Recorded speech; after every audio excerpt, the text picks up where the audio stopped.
Okay guys, what if we have a problem like this where we're multiplying two numbers that have zeros in there, particularly whole numbers, and we've got zeros here.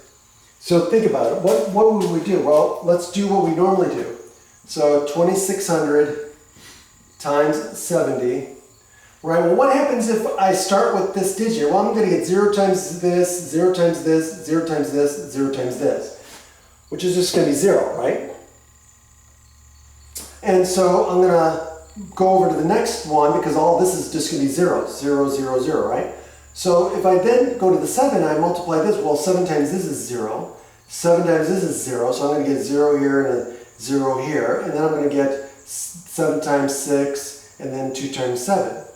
Right, so I'm going to get a bunch of zeros, and those zeros are going to end up just not really doing anything to the problem, because really what I'm doing is I'm multiplying, think about it, I'm multiplying, this is the same as 26 plus 100, right, or not plus.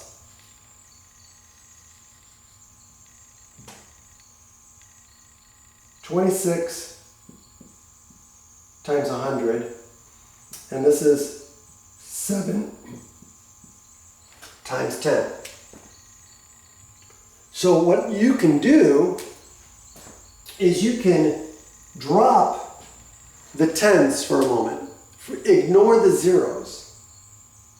And just focus on these and multiply these. And then count the number of zeros and add them in the end.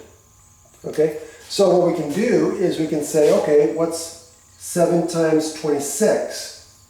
Well, 7 times 26 is what? Well, we get 42, and then 16.